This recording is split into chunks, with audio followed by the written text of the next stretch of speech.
Olha, uma coisa é um cidadão ter uma arma em casa de proteção, de garantia, porque tem gente que acha que ter uma arma em casa é uma segurança. Que a tenha.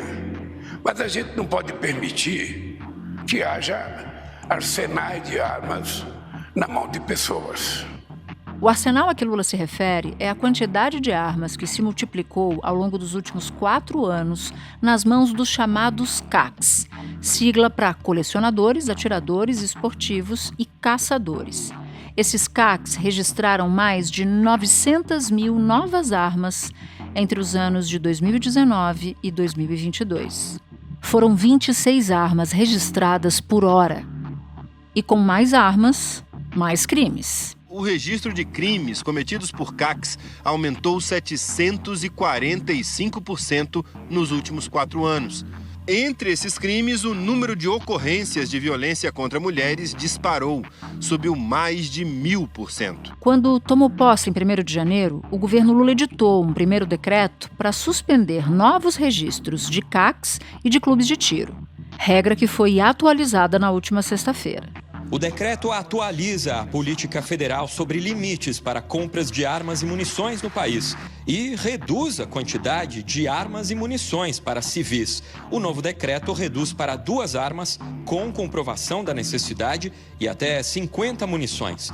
Os caçadores, colecionadores e atiradores desportivos, conhecidos como CACs, foram divididos em 3 níveis. O limite passa para 16 armas, sendo 12 de uso permitido e 4 de uso restrito. Além disso, uma parte da fiscalização, que hoje é do Exército, será transferida gradativamente à Polícia Federal. O decreto também restringe o funcionamento de clubes de tiros, que não poderão estar próximos de escolas. E havia 2 caminhos possíveis em debate durante esses longos meses. O primeiro era um caminho mais coercitivo, o outro um caminho mais dissuasório, um caminho mais do convencimento. Nesse momento, a avaliação que nós fizemos foi de que nós íamos percorrer esse caminho da dissuasão. Poderemos, no futuro, avaliar caminhos mais coercitivos? Sim, claro. A depender de quê? Dos indicadores de violência. Então, daqui a 6 meses, daqui a 8 meses, daqui a 10 meses, daqui a 1 ano, vamos sentar novamente e ver essa nova política de armas, que foi fixada hoje, no dia 21 de julho, produziu os resultados que nós esperamos, sim ou não? Da redação do G1, eu sou Natuza Neri e o assunto hoje é o controle de armas no Brasil. Como o novo plano de segurança pública pretende reduzir a circulação e o poder de fogo dos arsenais particulares e clubes de tiro. Neste episódio, eu converso com Carolina Ricardo. Ela é socióloga, mestre em Direito pela USP e diretora executiva do Instituto Sou da Paz, grupo que desde 1999 estuda e debate a segurança pública no país. Segunda-feira, 24 de julho. Carol, eu quero começar a falar sobre o decreto que restringe o uso de armas que foi assinado pelo governo federal. Tem 2 pontos que me chamam a atenção. O primeiro é o modelo, redução dos modelos de uso permitido de armas e também alteração dos horários de funcionamento e de localização dos clubes de tiro. O que muda na prática, então? Durante o governo Bolsonaro, dentre as mais de 40 normas que foram publicadas para facilitar o acesso às armas, foi feita uma mudança importante em relação às armas que eram de uso restrito das forças de segurança. Então, armas que antes só podiam ser usadas por policiais, por exemplo, passaram a poder ser compradas pela população civil, por qualquer cidadão. Então, por exemplo, uma pistola 9mm, uma pistola .40, passou a ser uma arma de uso permitido. O que significou isso lá atrás? Que um cidadão na sua casa, ele poderia estar tão ou mais armado que um policial, né? Então isso colocava em risco a segurança, enfim, de vizinhos, a segurança da própria polícia. A gente viu, por exemplo, o Roberto Jefferson, que recebeu a tiros de fuzil a Polícia Federal. Há uma semana do segundo turno da eleição, o país parou diante de um ataque frontal e armado de um político a policiais federais.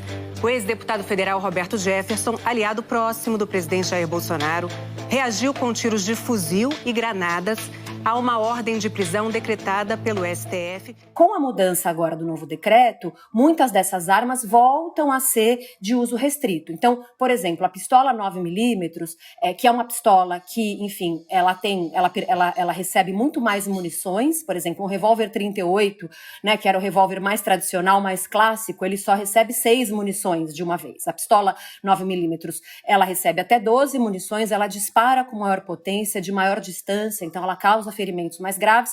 É por isso que ela é uma pistola que deve ser restrita às forças de segurança. Então, o decreto volta a tornar de uso restrito essas armas, o que é muito importante para a segurança pública de uma forma geral. O decreto também aumenta a lista de armas classificadas como uso restrito, que apenas agentes de forças de segurança podem usar. Voltam para a lista pistolas como 9mm, .40 e .45 e todos os tipos de fuzis. Eles também serão obrigados a comprovar o uso de armas em atividades como competições. A outra mudança emblemática que você menciona é em relação aos clubes de tiro. Durante também a gestão anterior, os clubes de tiro passaram a poder funcionar 24 horas e não havia nenhuma restrição sobre a localização desses clubes de tiro. E a gente viu casos de escolas que tinham problemas com barulho, por exemplo, porque tinha um clube de tiro muito perto, né? Então, uma das mudanças agora feitas é que os clubes de tiro precisam funcionar pelo menos a 1 quilômetro dessas escolas. Eles não podem mais funcionar 24 horas e eles precisam ter uma condição de armazenamento de armas muito bem cuidada, né? Porque, enfim, a gente sabe que onde há armas armazenadas há risco, né, de desvio, de roubo. Então, a segurança precisa ser um critério bastante importante agora trazido pelo novo decreto. A gente vai entrar um pouco mais nesse universo de quem tem armas no Brasil e que não atua nas forças de segurança. Mas eu queria tentar entender com você o que muda com esse decreto para quem não tem arma no Brasil. Uma pessoa andando armada, ela gera um risco muito maior para a segurança de uma forma geral, né? Então, também, o que foi permitido nos 4 anos anteriores era o porte de trânsito para caçadores, atiradores e colecionadores, né? Então, o que significava esse porte de trânsito antes? Uma pessoa poderia andar com a arma municiada por um perímetro que não tinha uma definição muito clara. Então, por exemplo, se eu sou um atirador desportivo, se eu era um atirador desportivo, estava me deslocando de São Paulo à Bahia e fosse parado pela polícia, eu poderia dizer que eu estava indo praticar fazer a minha prática de tiro nesse deslocamento. Não havia um perímetro definido. Isso fez com que muitas pessoas tivessem interesse em se cadastrar como CAC e, portanto, poder andar armado. Entre 2018 e julho de 2022, o número de CACs cresceu 474% no Brasil. Em 2018, antes do início do governo Bolsonaro, eram 117.500. Em meados do ano passado, 673.800. E a gente sabe no Brasil, e foi muito comum, sobretudo em décadas anteriores, muitas mortes violentas geradas a partir de situações de impulso por motivos banais, que a gente chama, né? E a gente voltou a ver recentemente muitos casos de ameaça, de violência contra a mulher. A gente acompanha, com dados da saúde, um percentual de mortes de mulheres nas suas residências por arma de fogo, né? Então, a presença da arma em conflitos cotidianos, ela é um risco para as pessoas, porque esse conflito cotidiano pode se tornar um conflito mais letal. Além disso, ao permitir uma quantidade e potências de armas tão grandes para o cidadão comum, a gente viu um crescimento enorme dessas armas em circulação e é muito natural que essas armas acabem sendo desviadas para o crime, sejam elas roubadas, furtadas ou mesmo desviadas intencionalmente, né? Vimos muitos casos de pessoas laranjas que se cadastram como CACs para comprar armas, como fuzis, por exemplo, para revender para o crime organizado. Uma operação da Polícia Civil e do Ministério Público do Rio apreendeu um arsenal na casa de Vitor Furtado. Este é o fuzil M16, fabricado no Brasil. De acordo com os investigadores, é o tipo de fuzil mais usado por criminosos no estado do Rio de Janeiro. 26 exemplares iguais a este foram apreendidos na casa do Vitor Furtado. Um fuzil 308, 21 pistolas e muita munição também foram apreendidas. Vitor Furtado possui o chamado CAC.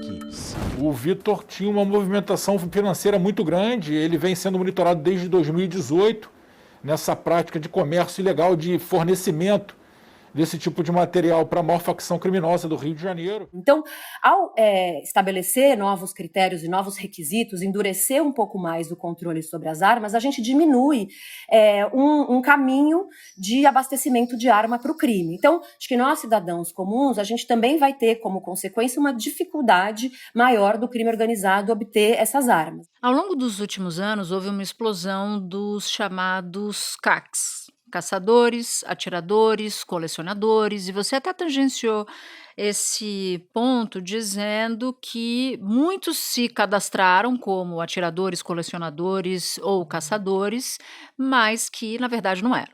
O próprio ministro Flávio Dino cita isso no discurso. Muita gente acabou vendo nesses chamados CACs uma brecha para ter arma e usar essa arma para fins ilícitos ou até para andar armado. O que mudou nas regras para essa categoria em particular? Para a categoria dos caçadores, dos atiradores e dos colecionadores? Agora, com o novo decreto, estabeleceu-se níveis, né? Nível 1, nível 2 e nível 3. Então, uma pessoa que começa a praticar o tiro agora, ela é um atirador nível 1. Portanto, ela tem acesso a um número menor de armas, né? Conforme ela vai subindo, vai se desenvolvendo aí na prática do tiro, ela vai subindo de nível e vai podendo obter maior quantidade de armas, né? O que é muito razoável, porque é isso, um atirador nível 1 que começa a atirar hoje, não tem por que poder comprar 30 fuzis semiautomáticos, como era na legislação anterior. Então, acho que esse é o primeiro ponto. Se regula e se organiza mais essa questão dos níveis do tiro desportivo. E com isso, a gente tem como máxima quantidade de armas que pode ser comprada por um atirador nível 3, o número de 16, sendo apenas 4 de uso restrito. O decreto tem validade imediata, mas aqueles que se beneficiaram do decreto passado e acabaram comprando armas que agora ficaram de uso restrito, vão continuar tendo esse direito.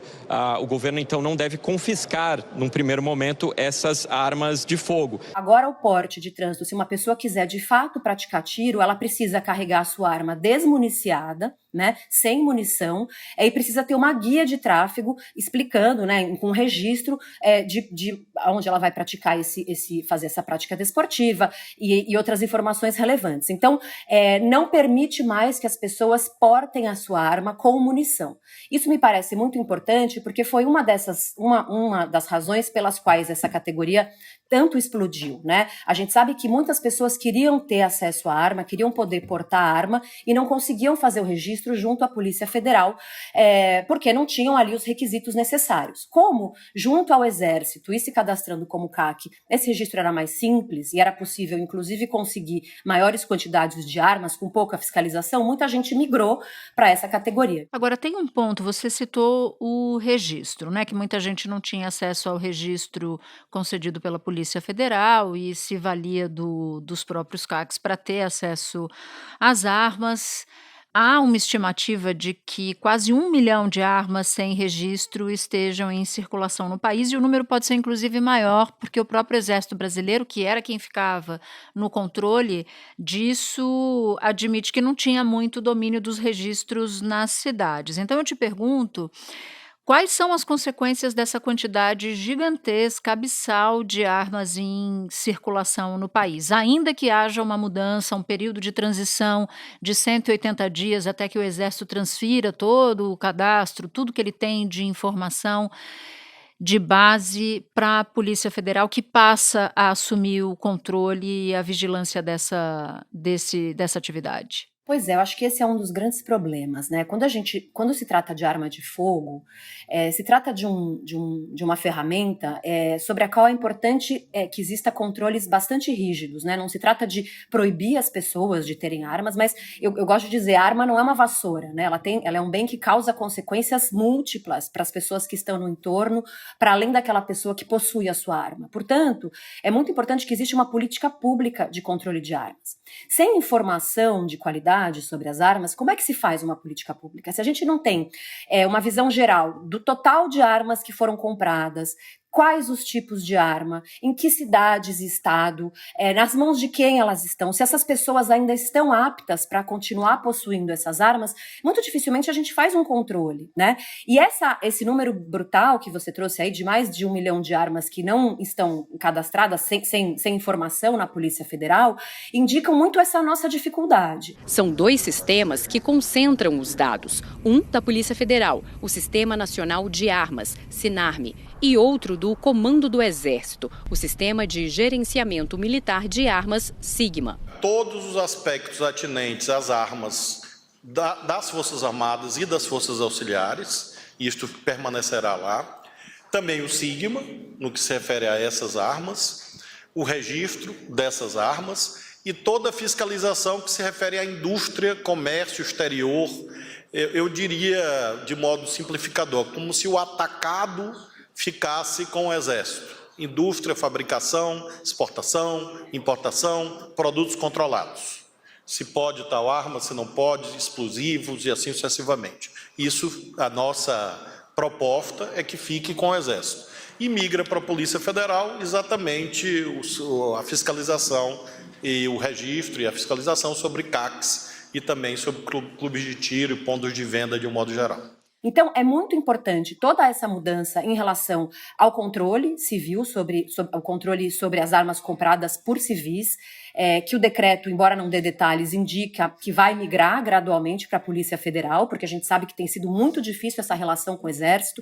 O Exército não tem tido um bom trabalho na fiscalização, né? Notícias reportaram que assim, não há informação por município, não havia informação detalhada das armas, as planilhas de controle eram planilhas bastante caóticas, né? Então, uma das medidas importantes que o novo decreto prevê é a diminuição do prazo para renovar o registro. Né? Isso vai ajudar, se houver fiscalização e estrutura, a Polícia Federal atualizar e melhorar o seu banco de dados. Porque antes, na gestão anterior, o prazo para renovar o registro era de 10 anos. O que significa isso? Eu tenho uma arma registrada em meu nome, eu só preciso voltar a fazer o registro em 10 anos. Se até lá eu parei de enxergar ou tive um problema psicológico, ninguém sabe, né? E eu posso, enfim, embora não esteja apto, continuar tendo essa arma. Então, é muito importante reduzir o prazo de registro, como faz o decreto. Para os CACs, o registro, a renovação de registro passa a ser de 3 anos e não de 10, e para empresas de segurança, por exemplo, de 5 anos. Isso vai obrigar um registro mais periódico e, com isso, a gente espera que melhore esses dados junto à Polícia Federal. Espera um pouquinho que eu já volto para continuar minha conversa com a Carolina. Quais seriam os caminhos para desarmar a população, para evitar que haja um descontrole depois desses anos todos? É uma campanha do desarmamento? É um referendo? Quais são os caminhos possíveis, na tua cabeça, para atingir esse objetivo? Porque tem muita gente que nos ouve e nos assiste que acha razoável uma racionalização dessa concessão de registro, de porte, de autorização para funcionamento dos tais CACs. Mas tem muita gente que nos ouve e que nos assiste e se pergunta, tá, mas para que um civil precisa ter arma? Qualquer país precisa ter uma política de controle de armas. Então, quem acha que a população civil deve e pode ter arma, também, muito provavelmente, vai concordar que é necessário ter critérios e controle sobre isso, porque senão vai ser um salve-se quem puder, né? Então, quando a gente fala de política de controle de armas, é isso, estabelecer critérios, mecanismos de fiscalização, tirar a arma ilegal de circulação, é muito importante. A gente sabe que tem muita arma ilegal circulando. Tudo isso faz parte de uma política de controle de armas. O que a gente tem em mãos hoje como país, acho que vai por 2 caminhos quando a resposta busca dizer como é que a gente diminui o número de armas em circulação. O primeiro deles é estancar a entrada, né? Então, diminuir a quantidade de armas que entram em circulação diariamente. Isso o decreto dá conta de fazer. Ao diminuir a quantidade de armas que o civil pode comprar, a potência dessas armas, né? Ao estabelecer um prazo menor para renovação do registro, né? Tudo isso faz com que a gente tenha menos armas sendo comprada e, portanto, entrando em circulação, correndo o risco de migrar para o mercado ilegal. O outro ponto é o que está sinalizado também no decreto, mas que a gente precisa pensar melhor e é preciso que o governo apresente futuramente uma proposta, é como é que a gente tira de circulação essas que já estão nas mãos das pessoas. Por exemplo, um CAC que comprou, 3, 4 fuzis, como é que a gente faz? Né? Então, acho que o primeiro ponto é o Estatuto do Desarmamento, ele prevê, desde a sua origem e publicação em 2003, uma campanha de recolhimento voluntário, que não vai dar conta de tirar de circulação os fuzis, mas ela dá conta de aquela pessoa que tem aquela arma em casa, encostada, que não sabe o que fazer, uma arma antiga, ela possa devolver voluntariamente, receber uma pequena indenização, basta o governo reativar essa campanha de recolhimento e pensar, claro, nessa política de recompra, num programa de recompra, porque a população armada hoje, ela não é a população armada de 10, 15 anos atrás, né? É uma população que comprou uma pistola uma .40, uma 9mm, um fuzil semiautomático, e isso tudo, eu simplesmente não vou devolver a troco de nada, né? Então é preciso pensar num programa de recompra que precisa ter dotação orçamentária, precisa pensar em valores razoáveis que estimulariam uma pessoa a vender essas suas armas e, sobretudo, pensar como é que essas armas podem ser destinadas, por exemplo, para as polícias e para as forças de segurança. E, por fim, vai ser preciso fiscalizar essas medidas adotadas pelo decreto, porque, enfim, embora as armas que tenham sido compradas sob as normas anteriores, elas não vão ser automaticamente tornadas ilegais, porque isso está no novo decreto. Então, se eu comprei uma pistola lá atrás, sob a norma anterior, essa pistola continua sendo minha e está tudo certo com ela, mas eu vou precisar, por exemplo, renovar o cadastro. Se eu não fizer isso no prazo razoável, ela passa a ser ilegal e ela pode ser apreendida. Agora, Carol, nos últimos anos houve uma espécie de fetichização do uso de arma, até de banalização do uso de arma. E eu te pergunto, o que deve ser feito, que tipo de abordagem se deve fazer com crianças, com adolescentes, para que isso não estimule adultos armados, né, no futuro. Ainda que um país tenha um controle minimamente racional do uso de arma, ainda que o país tenha um controle minimamente racional de registros, ainda que todas as armas em posse de civis sejam registradas. Que efeitos essa banalização teve sobre crianças e adolescentes e para frente? O que é possível fazer para romper essa banalização, essa fetichização das armas aqui no país? Olha, Natuza, acho que essa talvez seja uma das questões mais complexas, né, e difíceis, porque a gente passou aí os últimos 4 anos incentivando o armamento da população. Com a assinatura do decreto pelo presidente Jair Bolsonaro, o cidadão interessado em manter uma arma em casa ou no trabalho, ele vai apresentar uma autodeclaração, né, com a justificativa dessa necessidade. É escancarar a questão do armamento aqui. Eu quero todo mundo armado. Por um lado, a gente teve medidas muito concretas, que facilitou de fato a aquisição de armas.